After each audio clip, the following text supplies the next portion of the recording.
Good morning, ladies and gentlemen. It is Friday. I believe it is Friday, January 23rd, 2015. I am recording this in my bedroom in Brooklyn, New York. This is my top 10 movie list of 2014. I've been doing this for a couple of years now, and what I usually do is I just put it on Facebook, and then I give the people who want to listen to it on Facebook an opportunity to look at the list and comment and all that stuff. And some people actually like try and find some things based on what's been on there before. So I take pride in that. So what I wanted to do differently this year is that I see everybody under the sun has been recording a podcast, right? And so I figured this might be a good idea to actually try and do one for the first time myself. So with this newly received microphone I got for Christmas, this year, I'm going to switch it up. And while my top 10 list will still be on Facebook, and if you're listening to this podcast already, you've already seen the Facebook list. And what I'll do is, in the Facebook list, the movies will just be on there, and then I'll go into more detail on this podcast format. Now, I was up last night doing this list. My roommate Marvin actually looked at it with me, and it was a pretty good year. It was a pretty good film year.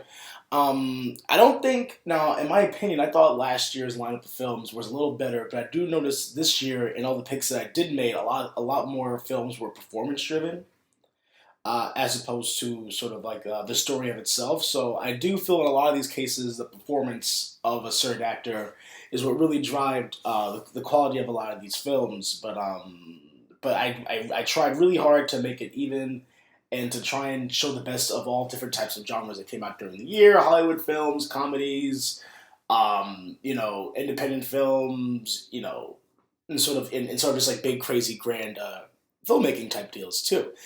So the honorable mentions here. Now, these were basically the 5 films that I thought were very good, and I didn't want to shun them out, and I tried very hard to putting them in the top 10 list, but in the end, I believe these mentions um, are due worth noting about, even though they didn't make the top 10 films. So I'm gonna start off with the first honorable mention, and that's that's the Tom Cruise movie Edge of Tomorrow, that came out around, I want to say, like early part of June. It didn't make too much money, but what I liked that Edge of Tomorrow did is that it had this sort of action action packed kind of Groundhog Day feel, because he has to keep basically Tom Cruise is a war general. He's not used to being out in the field, and then through some sort of shady shenanigans, he is forced to put on this big gun military outfit, and actually has to like try and take down aliens and stuff like that. And then what happened is, at some point during battle, part of the alien DNA gets into his blood, and he keeps reliving this. And once he gets killed, he keeps reliving the same day over and over again. I think this is classic action movie hero Tom Cruise in pretty good form here, and I thought that the script, Edge of Tomorrow, was pretty tight, and I thought the two leads, Tom Cruise and Emily Blunt, I thought they had some really good chemistry. I thought this was a movie that was a lot of fun, that had a really basic premise, and I liked how they handled the time travel aspects. And I was sad this didn't do better, but I guess, and I don't think the movie's marketing did any favors, but I thought this was a lot more creative than a typical sort of alien sci-fi adventure that had a nice use of time travel. So I am going to have to give credit to all the people. Excuse me, I'm always told to speak slow and clear. To all the people behind Edge of Tomorrow, I commend them. I thought they did a really nice job with the film, and I thought they made a really good, creative, different sort of sci-fi adventure that I was actually pretty hooked to. And so I appreciate it. So to me, Edge of Tomorrow was one of the better action films this summer, and I think it is worthy. Excuse me. I think it is worthy of being on here as an honorable mention. Another honorable mention is a sequel to a comedy that I loved. 21. This is 22 Jump Street. This is the second honorable mention here. You have these guys, Phil Lord and Chris Miller, and I swear these are probably the two best directors of comedy, and the best directors of sort of multi kind of fun different genres. These guys did the Lego Movie earlier this year, which I thought was extremely well done. And then I was even more excited. I was very excited for 22 Jump Street because I saw the first 21 Jump Street, which actually made my top 10 list back in 2012. I think I put it in at around number seven. And I was a little nervous when this one came out is because while 21 Jump Street, the reason why it worked is because it's so smart and it's so self-referential and it knows exactly what it's doing. I think, well, I do believe it's a good premise, but usually, especially in sequels, especially when you have a sequel to a comedy that's really smart, they try and get a little too antsy, a little too creative, and I do feel that the original charm of the movie could be compromised. But I thought in 22 Jump Street, the reason why this worked is because these guys knew that they were making a comedy sequel, and I can commend them for um, sort of referencing the fact that they are a sequel. They are kind of working a similar case, and they should be doing the same things. And I think the movie did a pretty good job of expanding on the characters' relationships, but not relinquishing what made the first film great. So I was actually very surprised by how well this the sequel to 21 Jump Street came out. So 22 Jump Street, that is the second honorable mention here. All right. Number four, this, I believe, Snowpiercer. This is I believe this is a a Korean action film. It's not American based. If you guys will excuse me, I'm going to look up some research real quick and find out who directed. I'm just going to find out who directed Snowpiercer because unfortunately I forgot the dude's name. So you guys got to give me 1 second here if you don't mind. This guy's okay, Ju Ho Bang. Jun Ho Bang, that's the director. This is a smaller, obviously kind of foreign budgeted sort of sci-fi thriller.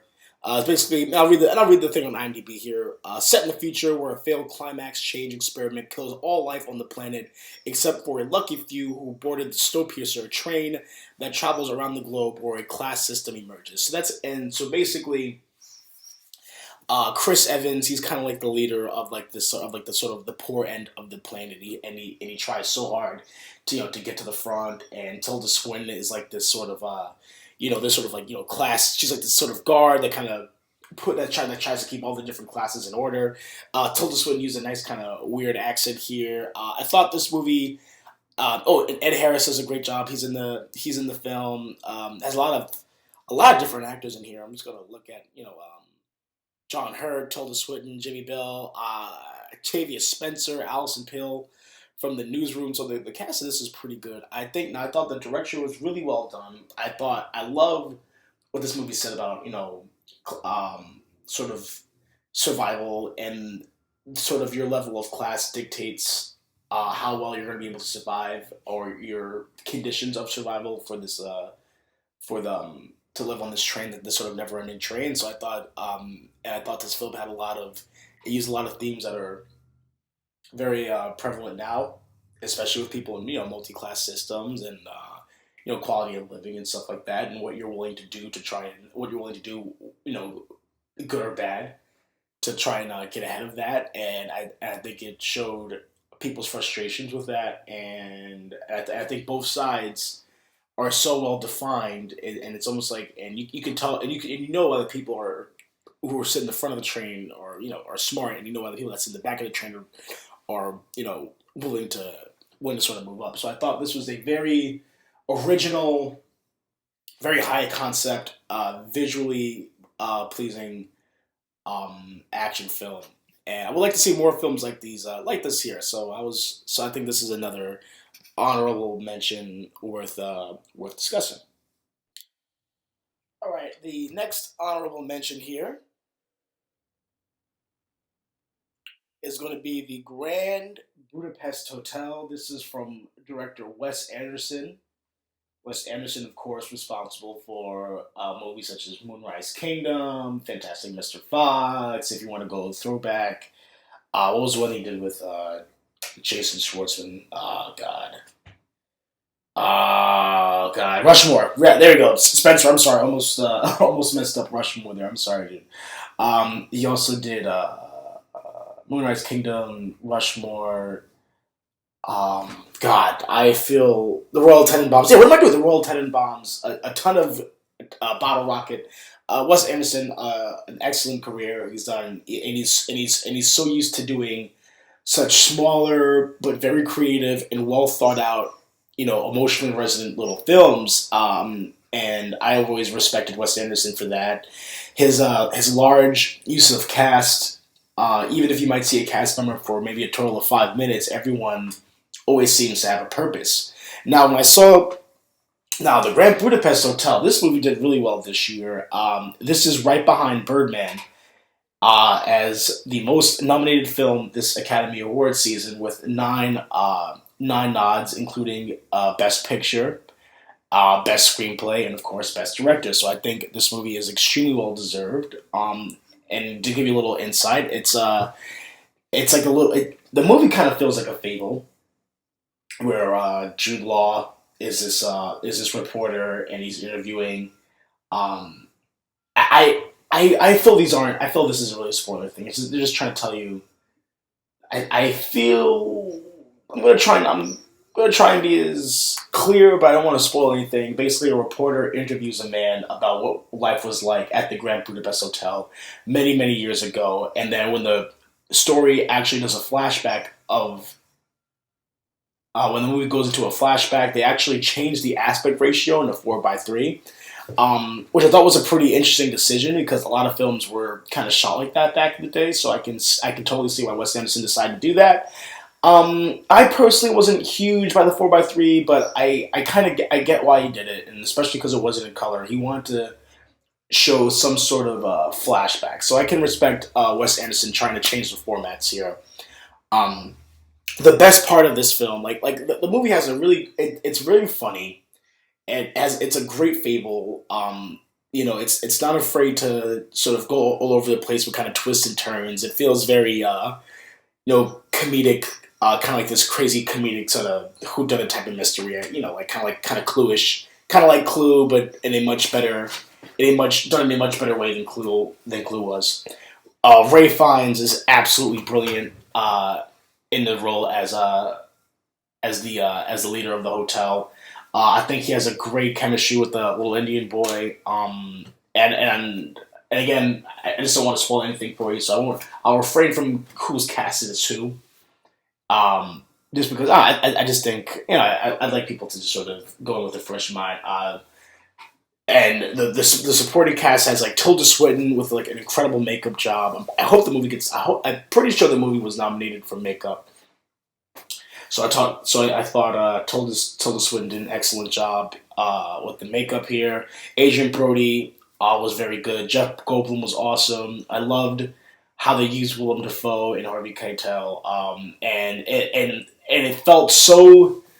And the whole thing felt like a giant, the movie was really well choreographed, and it felt like a crazy son of layered kind of stage play at times. And I loved it. And it had like these big comedic, shootouts and chases and stuff like that. And, there's kind of like crazy murder going on in here. So I thought the Grand Budapest Hotel is a perfect example of what you can do with a typical fable, and have as much fun and still have so much heart and still and seemingly have a lot to say about humanity and stuff like that. So that's kind of what I got. If the humanity thing is a little over sentimental for some, I thought the movie was very sweet, and I thought that it conveyed how humans are very well. And again, a phenomenal job by Ray Fiennes. I thought he carried the whole thing. All right, let me. I'm just going to review here. I talked about Edge of Tomorrow. I talked about 22 Jump Street. I talked about Snowpiercer. I talked about the Grand Budapest Hotel, and finally, this was. I swear, this had to have been the hardest honorable mention here, and I may get some flack for this, but this would be perfect as I guess as a really good number 11 spot. The last honorable mention I'm going to have to go with is Selma. the story of Martin Luther King as they march from Selma to Montgomery to try and get the voting rights bill passed. David Oello is phenomenal as Martin Luther King. The movie totally hinges on his performance, and it really doesn't work without him. So I thought that actor did a genius job. I actually felt like I was there. And the movie knows that Martin Luther King, the power of Martin Luther King was in his words and in his demeanor. And I thought the movie kind of flowed. The movie kind of flowed with that. Like even like the cinematography, it felt like the cinematography was made for a guy like Martin Luther King, just in terms of how he and just in terms of like the movie kind of feels like everything's centered around him, you know. And I like how we get a chance to really follow sort of Dr. King's path, and I like the sort of conflicts that they bring up amongst other people in the struggle. How there was actually a scene where you have these two black guys that are very frustrated because they felt they were kind of doing this movement first, and they felt that Martin Luther King was a guy that was sort of swooping in. Just the speeches I believe these are real speeches that David Well either memorized, or these are probably real Martin Luther King speeches, or at least that's what it felt like.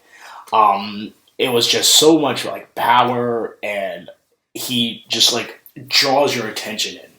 Ava DuVernay is the director.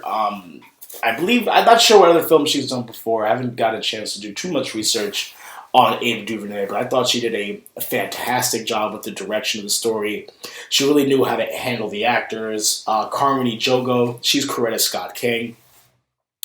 I thought she was very elegant, very classy, and she conveyed a sense of a wife. And you know, most of us are probably pretty aware of Martin Luther King's sort of personal past, you know, um, different, you know, with infidelities. And I think the movie did a great job of sort of trying to figure out how to play that against him. And the movie is not afraid to for us to look at Martin Luther King as an actual man, but not to steer away from what he's trying to accomplish. I think Coretta Scott King, the actress, especially the actress, I thought she conveyed that perfectly. It's like, yo, I'll stand by your side. You know, I know you're not perfect, but I can see what you're trying to do here. Oprah, we got just enough Oprah, not too much Oprah. So, Uncle Bob, don't worry. We have just the right amount of Oprah here. She plays Allison Cooper. Just a woman, just a woman trying to get a vote, trying to get a vote in. But obviously, clearly, she cannot. Now, one little comment: if there's one thing from some I would have liked some more interaction with people during the actual. I would have liked some more characterization going on with other people within the march, because I thought there was a lot of interesting things that were at hand here. But just like the images, like when they're first trying to go over the bridge and they're being attacked, and how people from other cities start to join in, you know, and the movie wasn't afraid to steer away from. There was actually white people going down to Selma too, and they were disappearing. You know, they were, people were getting killed. It wasn't just black people getting killed. That's how much this civil rights thing meant. And so I thought Selma, is this I think so. I think someone said this. A film critic said this best, and I don't want to borrow from that critic per se, but I did think he made a really good point that I want to share. Is that Selma did a very great job of sort of telling our history and portraying it in an honest way, but without blatantly trying to become a history lesson. So I thought Selma walked a very nice line, a very fine line between that, between all those little elements. So I think Selma. I wanted to put it on the top 10, but again, I am very proud of the top 10. But I think Selma could really. I think Selma would go well. If I had to rank it, it would be like a number 11. You know, that's what that's kind of how I felt about it. So honorable mentions, just to look back on them one more time. These are the 5 honorable mentions, not quite the 10, but 5 films that I wanted to talk about before I got into the actual list. And that's Edge of Tomorrow, that's 22 Jump Street, and one thing I forgot to mention about 22 Jump Street is that I believe the chemistry between Jonah Hill and Channing Tatum, it's unquestionable. Those guys actually feel like brothers, friends, family, and those two guys are really what carry it. So, and if they do a 23 Jump Street, once again, I believe that's happening. I really hope they get everyone back, the original, all the talent back, the writers, the directors, the actors. Like, I truly feel they get everyone back because if they can knock out 23 Jump Street and if they can do a good job with that, then this would be my favorite comedy trilogy of all time, easily. Grand Budapest Hotel from Wes Anderson, Snowpiercer, and Selma. Those are kind of rounding up the five honorable mentions. All right, I'm gonna take a break here. I'll be right back. Okay, we're gonna start off with the number 10 film. This is Dawn of the Planet of the Apes. This is from director Matt Reeves, who directed Cloverfield, and he also directed of he is the director of Let Me In, which is the American remake of Let the Right One In. So that's who Matt Reeves is. For those of you who wanted a little more backstory, this is the sequel, of course, to Rise of the Planet of the Apes from 2011, and I believe the first Apes film I really liked of the sort of newer the sort of newer franchise. I really liked the prequel they did 3 years ago, and I believe that was number 10 on my list also. So I think I think as action films, I think these are really really a step in the right direction. The story is simple, but it's simple, but it's concise, and there's a lot of emotion, and there's a lot of time for the characters and the characters from everywhere. It allows them to breathe, and the movie feels very complete. It's a very old school sort of Hollywood epic that you really don't get to see anymore. They show because now that the apes have this, they have this own, I guess, society that they live amongst of, and Caesar is seen as the leader of this sort of society, and it's fascinating.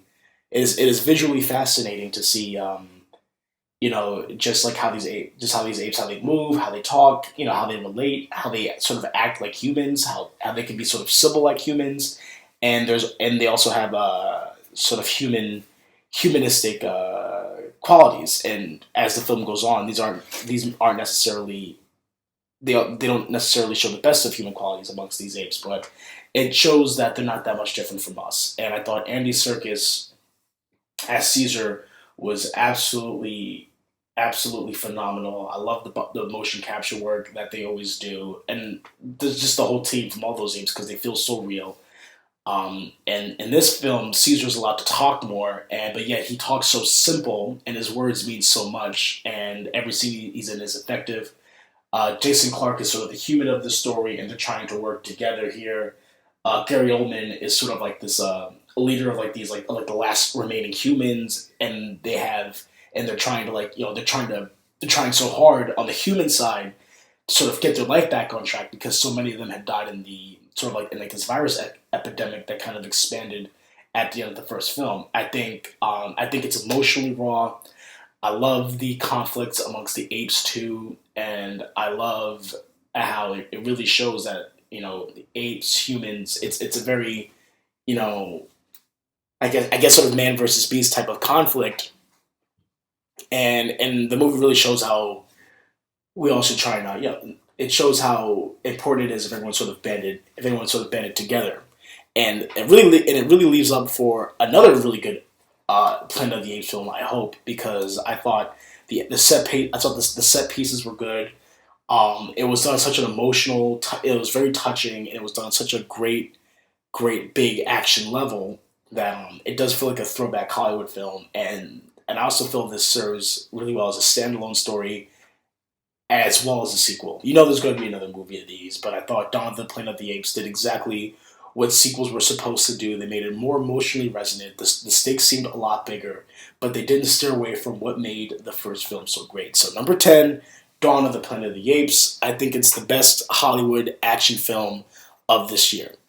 All right, so now I'm going to move on here because I got more films to talk about. Number 9. This is Benedict Cumberbatch's. I should say this is from director Morton Tilden, but Benedict Cumberbatch really is the star. He's the crown jewel of this movie. He plays Alan Turing, excuse me, and of course, Alan Turing is the guy who was responsible for really making the first kind of computer, the Enigma, and that Enigma computer, or at least I should say machine, kind of like this computer-like machine, really changing the tide, during World War II and how you were able to sort of get past the Nazis. Benedict Cumberbatch as Alan Turing is so complex and it's so rich and it feels so real. Like it's a heartbreakingly effective performance. Charles Dance, the MI6 general, aka Tywin Lannister, a really great effective performance. And I really think the Imitation Game works really well.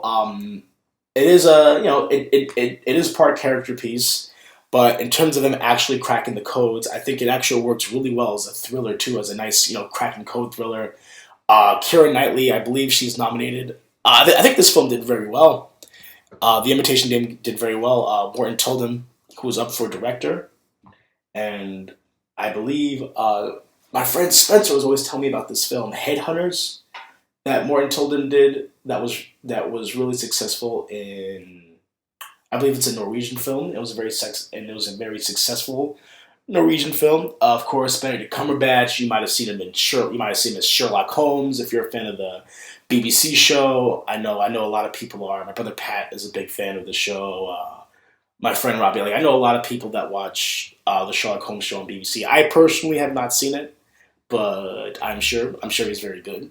Benedict Cumberbatch, he was also in Star Trek Into Darkness last year. He was Khan, and I believe, and just the list goes on and on and on. Benedict Cumberbatch, I'm so glad he got the respect for this film because I think his performance was so heartbreaking, and it really had a great supporting cast too. I believe Matthew Good's in the film as someone that is willing to that kind of sees what Alan Turing is trying to do. Keira Knightley is someone who's very smart but is very aware of her role, and she's very aware of the sort of danger that this sort of team, the danger of what this team is trying to do.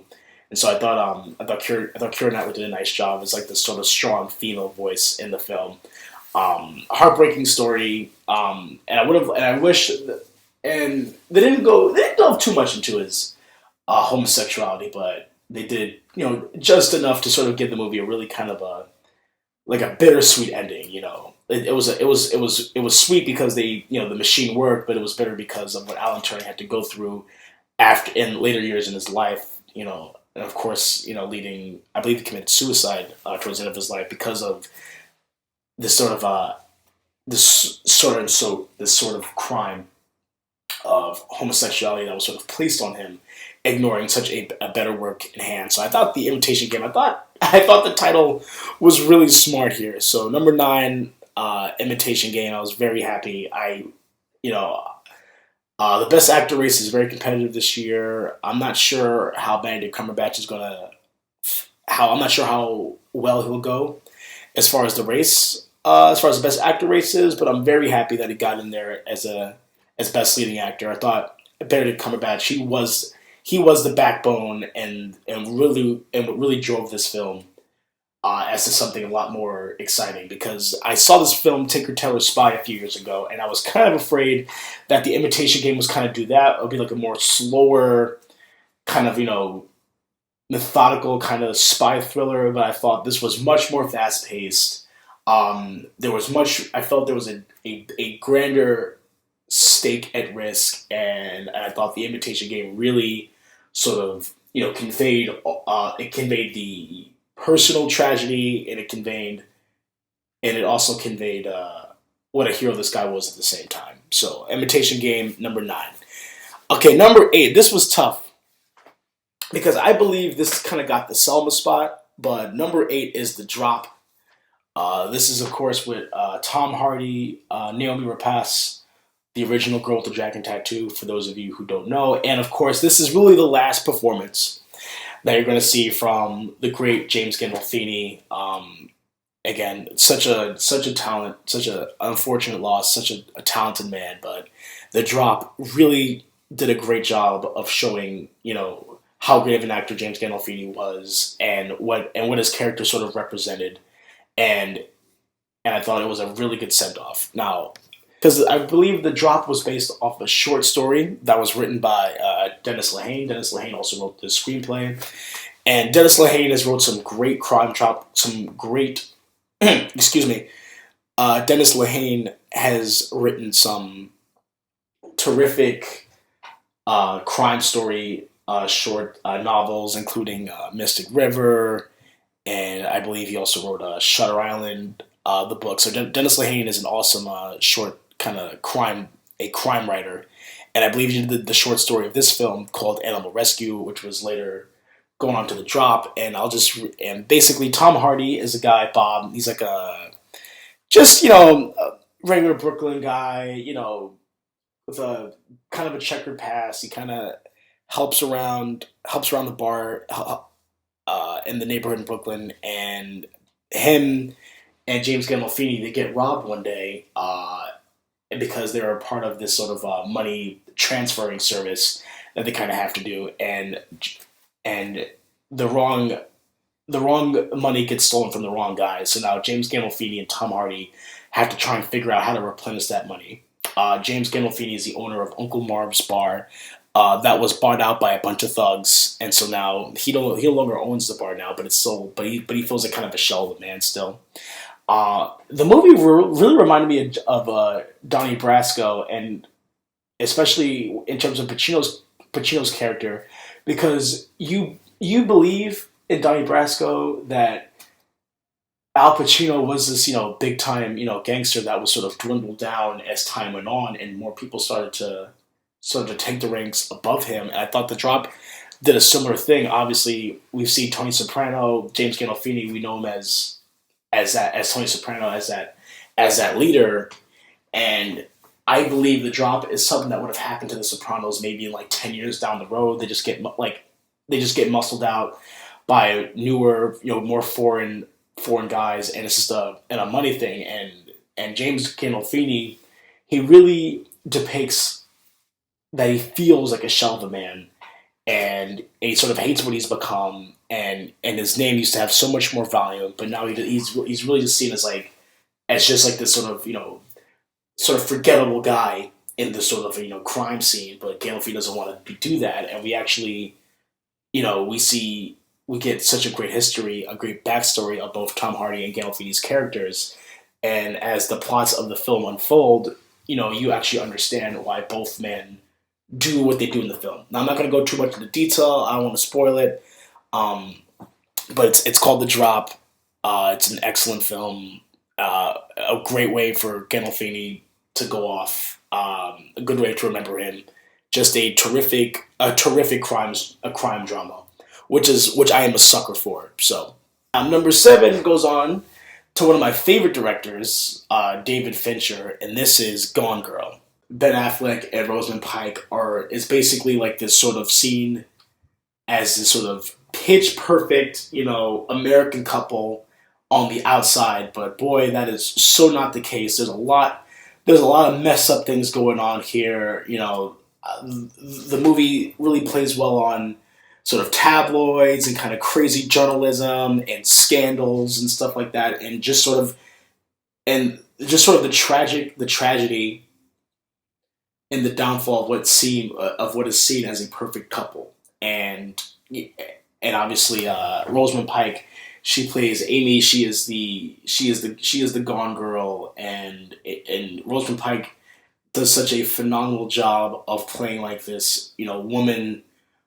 who is threatened, who is frustrated, who is tired, and who is willing to expose her husband, who's Ben Affleck, who I thought was perfectly cast because Ben Affleck is like seen as this perfect guy, and Rosamund Pike, she seems as like this perfect girl, and these people have so much more, weirder kind of, twisted layers to them, and the movie really tells you that as time unfolds. I thought it was a really great supporting. I thought that the cast was really great. Kim Dickens as the detective, who is who's doing the search for Amy, and you also have the sister, Ben Affleck's sister. I forgot her name, but the girl who plays Ben Affleck's sister is extremely well casted. And go figure, one of the better parts of this movie, and I can't believe I'm going to say this out loud, but Tyler Perry, he's like a district attorney or a lawyer of some aspects, and Tyler Perry is pretty damn good. I'm going to be honest, Tyler Perry did a really nice job. I thought he was funny. And I thought his character was was well placed and well needed, and it was just the right amount. So hopefully Tyler Perry picks up a thing or two from David Fincher. Obviously, David Fincher is one of the master filmmakers, of this time with Seven and Fight Club and Social Network and The Game. He is such a great, crisp kind of, almost in a way very diabolical kind of filmmaker. And and much like The Social Network, he kind of shows this sort of ideal American dream and story and puts an honest and what I feel is an honest sort of twist on the flaws of trying to aspire, the flaws of trying to aspire to be like this sort of to have like this sort of perfect life. And I thought Social Network, and as well as this film, as well as Gone Girl, um, did a great job. It's I haven't read the book, but from what everyone told me, they really liked how the movie went. The people that read the book, and they can almost see the book as they're watching the film. Movie's very controversial ending. Just like the way the whole story unfolds, it's my eyes were glued to the screen. It was very graphic. Gone Girl was a very brave film, and Ben Affleck was great. And I'm really happy that I believe Rosamund Pike is up for a lead actress nod here. So best of luck to her. But Gone Girl, really great, a great twisted sort of American. It's a great twisted take of like this sort of like American life, this perfect American life gone horribly wrong. So number 7 is Gone Girl. Number 6 is A Most Violent Year. This is written and directed by J.C. Chandor. This is A Most Violent Year starring Oscar Isaac, and it's also starring David Oyelowo. It was a small part, but David Oyelowo was really good in here, and Jessica Chastain, who is the wife of Oscar Isaac. Basically, this takes place during New York City in 1981. The early 80s was a very shady time for New York City, so I thought A Most Violent Year did an excellent job of conveying that. Oscar Isaac, he plays Abel Morales, who is, I guess, the leader. He runs a fueling company, and just things go awry. He has competitors. He has indictments. And it's just and basically Oscar Isaac is just trying his hardest to sort of have all these things kind of going again, and he's trying to close a deal on a new property. So Oscar Isaac is a guy who's trying his hardest to be a legit businessman that may not have always have done the best practice, that may not have always but have associated himself amongst the right people. Albert Brooks is sort of like a secondhand man to him, and a really nice performance. Jessica Chastain is awesome as like the wife who is not afraid to get in someone's face, get her hands dirty, does whatever she has to do. I had the privilege of actually being on set for this film for a day. It was pretty cool. I got to meet the director, J.C. Chandor. He was very nice. If you don't know other films from J.C. Chandor, he directed Margin Call with Kevin Spacey, which kind of which was really about the 2008 sort of Wall Street crash. So I thought Margin Call was very good, and All Is Lost with Robert Redford that came out last year, kind of like this, part of like this, man versus society type of stories. Similar thing to Wild with Reese Witherspoon that came out this year. That's kind of what All Is Lost was. I thought Robert Redford did a great job. J.C. Chandor is a guy who really knows how to keep his stories simple and effective, and he has a very classic sort of, throwback way of telling stories. Just let uses of convections, letting the actors sort of do what they do best, and really have the actors be the forefront in terms of pushing the story. Now I had a great script, but I thought every performance, like the performances in this film were razor sharp, and it's a very gritty and very crisp film. So Most Violent Year I think is a good place for number 6, and that is J.C. Chandor. So I've done the bottom part of this top 5 already, so I'm just going to recap. Again, excuse me, I apologize. This is my first podcast, so I'm going to try my hardest to make it as good as possible. And thank you all for listening. Number 10, Dawn of the Planet of the Apes. Number 9, The Imitation Game. Number 8, The Drop. Number 7, Gone Girl. And number 6, A Most Violent Year. And now these are the top 5 films of 2014, and I do not take this list back for a second. Number 5 is top 5. This is written, directed, and starring by Chris Rock, and Chris Rock is, of course, one of my favorite. No. He is my all-time favorite stand-up comedian, and I've supported his films a bunch of times. Even when the films were silly, Chris Rock always had a way to make me laugh. Now, I believe Top 5 is the third film that Chris Rock has done. He directed Head of State many, many years ago. A wacky comedy, but, very funny. Him and Bernie Mac were just great together. I loved Head of State. Back in 2007, he directed I Think I Love My Wife, which was a little more of a mature film. You could tell Chris Rock was trying to, spread his directorial wings a little bit, trying to make films kind of, more related to him. I think Love My Wife was pretty good, but I think Top 5 is the best example of what Chris Rock is capable of in terms of a writer and a director, because he basically wrote what he knows, and Chris Rock is basically playing himself. He plays a fictional comedian, Andre Allen, who has had many successful, kind of crazy, wacky films, and now on the at around the same time that he's getting married to a reality star who was played by Gabrielle Union, he has this sort of Haitian Revolutionary War film coming out as well. So basically, Chris Rock is playing an actor who wants to be taken more seriously, which I believe that with Chris Rock. I believe he tries to do more thinking, more adult kind of thinking type films too. And Chris Rock is such a great observer that I believe he's capable of that. I think Top 5, and the reason why it's called Top 5, because every now and then they ask people who their favorite rappers are, and every now and then Chris Rock is always asking people, what's your top 5, and I believe that's a great. I believe Top 5 is a good title because it just ranks. I feel, because they always ask him that, and they always feel like what's important.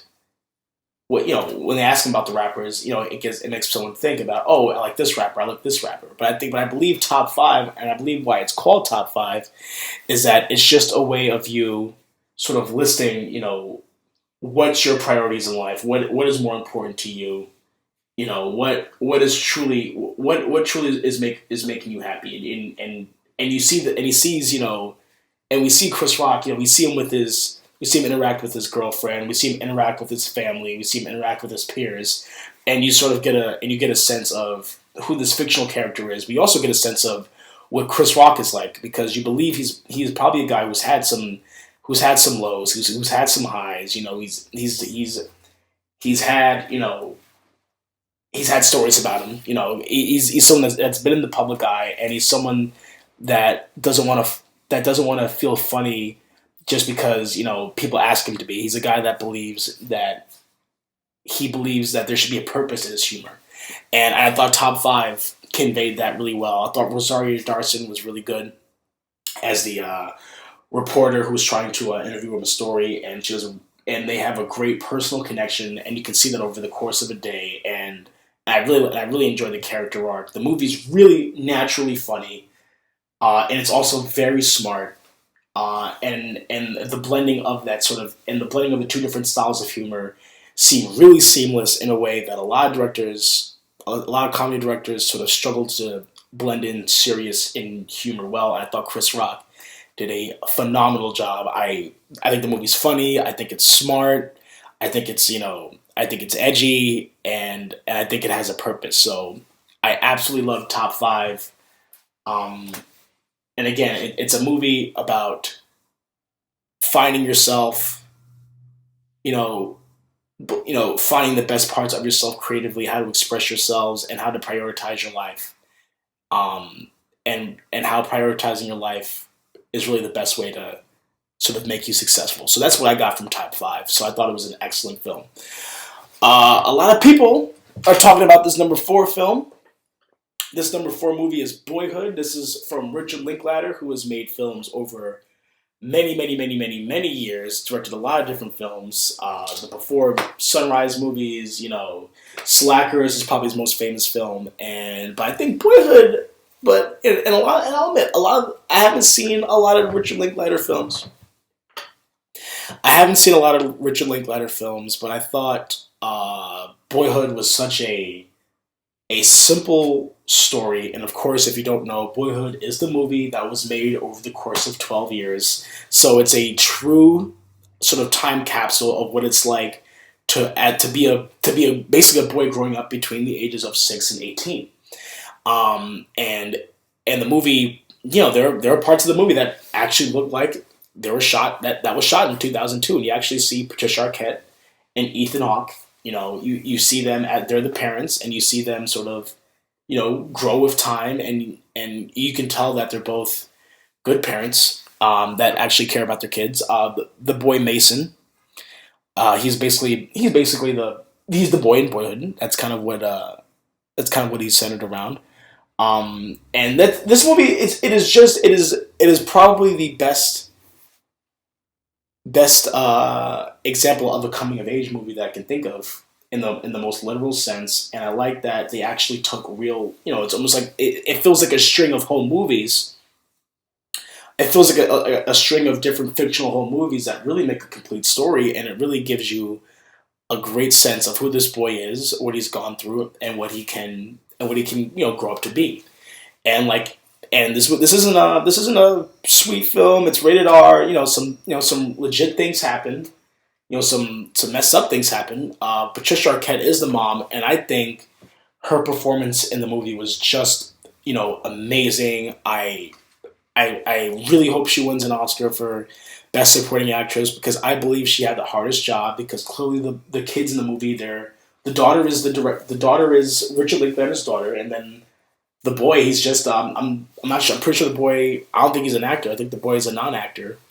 So Patricia Arquette really did a great job of conveying a single mother who is stressed out and trying to do the absolute best for her family at any given time. And we see she doesn't always make the best decisions at that moment, but she clearly is someone who learns from them.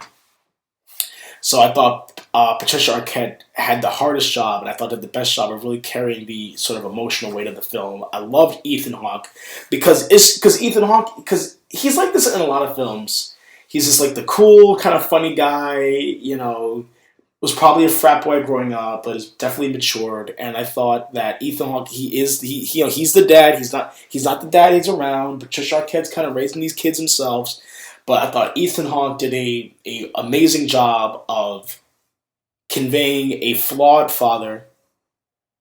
He is not perfect, but you also always believe that he cares about his family, and he cares about being in his kids' lives. And I thought Ethan Hawke did such a great natural portrayal of what modern father figures are like. Not all of them are perfect, but there's a lot of them that try their damnedest to be there as much as they can. So I thought Ethan Hawke conveyed that beautifully. I liked the direction of the story. I love it felt very natural. At times it felt almost too natural, but Boyhood was an excellent example of a coming of age film. It's not my favorite.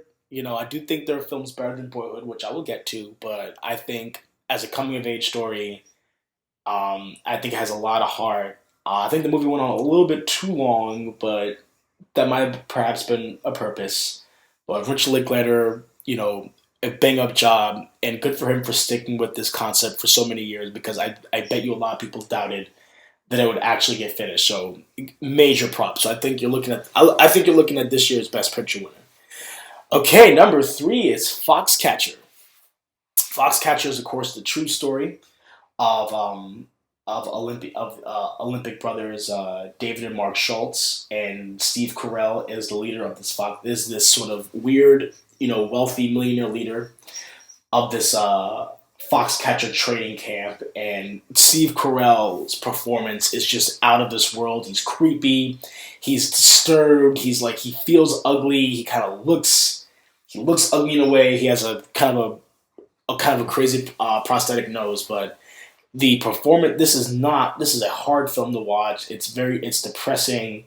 And if you know the real story of the Schultz brothers and John Tupon, it's pretty disturbing. And I don't want to go into too much detail here, but I think this is an example of, this is a very character driven movie, and this is a performance driven movie, and I believe a guy like Channing Tatum, who I talked about earlier in 22 Jump Street, this is an actor who's really come into his own, and that's very believable, and I buy him, and I buy Channing Tatum as this guy who is, just so desperately wants to be accepted and wants to be the best at what he does. And Mark Ruffalo, he's the older, better Olympic wrestler brother. I thought Mark Ruffalo did a great job of playing someone who generally cares about his younger brother and doesn't want to see him get hurt. And I thought Mark Ruffalo conveyed that really well. And again, Steve Carell, he's really like this vulnerable, and you can tell by Steve Carell's past, he's just a guy who is torn by paranoia, by someone who's probably who's been shut out of his life, someone who probably wasn't very well appreciated. And I think, and I love this sort of dynamic between Steve Carell's and Channing Tatum's relationship, because there, you can make arguments of homosexuality arguments there. You can also make arguments that he's someone that wants to mentor him, he's someone that cares for him, and Steve Carell is a guy, and he doesn't know how much he cares for him, and I think that's a great sort of flaw that Steve Carell's given, that he's someone that almost cares too much to the point where he doesn't care, what he has to do to try and improve his self worth. So I think Bennett Miller directed Foxcatcher. He also directed Bennett Miller directed Capote, which gave the late great Philip Seymour Hoffman his Oscar win. So Bennett Miller is clearly a director who knows how to work with actors very well. He also directed Moneyball, which I really liked, and Moneyball was on my top 10 list back in 2011. I think I put it in as number 8. And I also believe that Bennett Miller won the Best Directing Award at this year's Cannes Film Festival. So and the Foxcatcher, and it's a movie that I believe was supposed to come out last year, but they want to make but the movie underwent a lot of editing. You could probably tell that the movie definitely feels like it's been worked on a long time, and the movie feels very calculated, and each scene feels well thought out. And each of the actions feel very well thought out and well directed. And there's a scene in the beginning of the film where Channing Tatum and Mark Ruffalo, they're actually wrestling each other like legit, and you just see, Channing Tatum's like, he sees his older brother, played by Mark Ruffalo, of course, as like this sort of like he loves him, but he also sees like, he wants to be better than him, and so even just the natural actions of the film, uh, and again, and I believe this is a credit to the direction. The actions that go on in the film really convey how the characters are feeling at that time. So Foxcatcher, it's a slow film, but it's also a very intriguing film that I would definitely like to revisit time and again. So I absolutely loved every performance of Foxcatcher, and I think it is well worth number 3. Now the top 2 films. Now as we go into the top 2 films, I don't think I've ever had as hard of a job really pinpointing which one of these 2 films was above the other, because both films have a lot of drums. Both films use a lot of drums in different ways. Both films have great standout performances, extremely well directed, excellently written, and such resonant themes. And so I'm going to start off with number 2, and this is Whiplash. Whiplash is, of course, J.K. Simmons is a supporting role. He's playing the supporting role. He's the super intense jazz band instructor of this top-notch, this high-class conservatory school in New York City. Miles Teller, who's an actor I've become a really big fan of. I loved his work in Spectacular Now, and I think that guy's really talented. Miles Teller, who I didn't know is a real jazz drum musician. He's the up and coming jazz drum student of this conservatory, and in the whole film, it feels like Black Swan with drums. Basically, I like to basically just think Drumline and Black Swan put together because J.K. Simmons is this sort of this towering, intense, presence that puts fear into all the students that he conducts in this band, and you can tell by the and you know by like the look of some of these students' faces is that they look up to J.K. Simmons' character, but they also they fear the hell out of him, and they don't want to disappoint him, and they don't want to be looked down upon, because to them this is like, and I used to feel like this when I was in school. When I was in film school, I took a crazy cinematography class, and that a lot of times I would always I would see people in the class kind of pacing back and forth, kind of breathing. I know I was breathing heavy at times, especially that last screening day when I showed my cinematography footage. And it's just because, and I think the movie shows this great teacher-student dynamic, and it shows just the lengths that a student will go to prove his worth not only to himself but to the person instructing him, because to them that's the biggest critic. To a student, the teacher is someone that feels whether you're ready or they're the ones in the student's minds that can tell you whether you're good at this or not. Now that might not always be the case, but when you're in a classroom, when you're in a kind of a tense learning environment, and I feel I've been in that before, and I kind of understand what Miles Teller has gone through. This movie just shows the most extreme. It's the most extreme portrait. It's the most extreme portrait. I think Whiplash is the most extreme portrait of a student who desperately wants to be not only the best jazz drummer in the world, but also desperately wants to get J.K. Simmons, the character's approval, the instructor's approval, because it means so much to him. And I think the climax of this film is exhilarating, it's intense, it's exciting, and it's tragically optimistic. That's the word I will use here. I believe Whiplash has a tragically optimistic conclusion to the story, and that's why I believe Whiplash is a great number 2 film. But now, without further ado,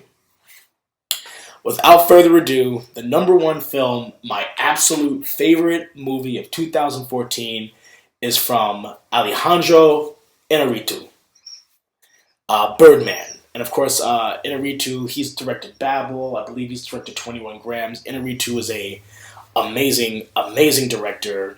Michael Keaton plays Regan Thompson, who's a former superhero. So interesting, because I believe Michael Keaton was the first actor to play a certain superhero back in the day. In this film, Michael Keaton plays Regan Thompson, who is a guy who was known for playing Birdman, this sort of fictional comic. And so many people know him as Birdman, and he desperately wants to prove his worth as an actor. So he actually decides to open up. He decides to produce, star, direct in a play on New York's Broadway scene. Emma Stone is his daughter, and they just have such an intense, volatile relationship. Emma Stone is the daughter who is so pressured by her father's sort of quest to be great, and the father's ambition, and she feels suffocated by that. And she also feels that Michael Keaton's character is the only one who really cares about this play. Michael Keaton is and the movie also has it's also very psychological, because Michael Keaton, it's almost like he has this Birdman voice in the back of his head, sort of telling him what he should really be doing. So Michael Keaton, who I think this is the best work I've seen Michael Keaton does. He just plays an artist that is so torn because he wants to be seen as someone of substance. And I feel a lot of actors, I think he portrays a feeling that a lot of actors in real life portray, is that you have these people that are in comic book movies, they're in big budget movies, they're in Hollywood driven films, and you have a lot of these actors who so desperately want to be taken seriously. And it shows how, and it just shows, how what Michael Keaton conveys what this particular fictional actor was going through.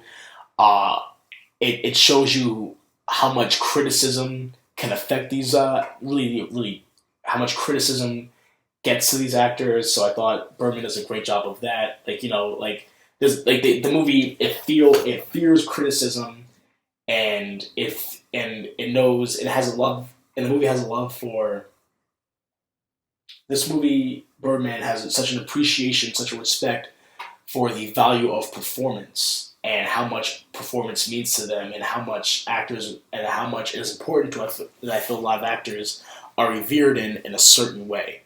So I think Birdman. I think the cinematography is out of this world. It's like these continuous camera shots. I think it has a great script. I think the cast is unbelievable, um, and I think it has an ending.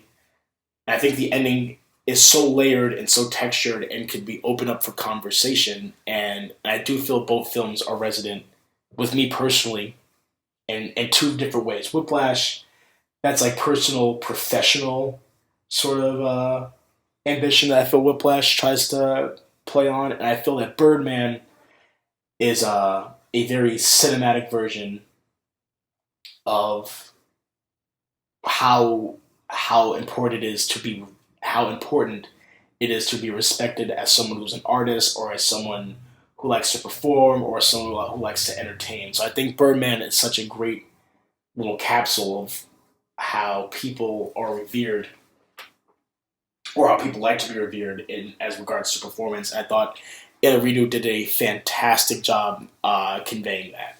So, so that's my list. Those are my 2014 lists. Thank you guys for staying with me for as much as you possibly can, and hopefully I didn't bore you guys out too much. But I feel this is a I feel this is good.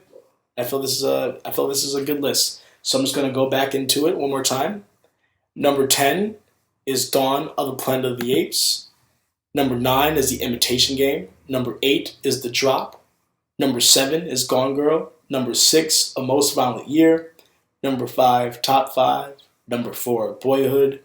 Number 3, Foxcatcher. Number 2, Whiplash. Number 1, Birdman. All right, guys, have a good day. Thank you so much for listening to my podcast. I'll see you guys soon.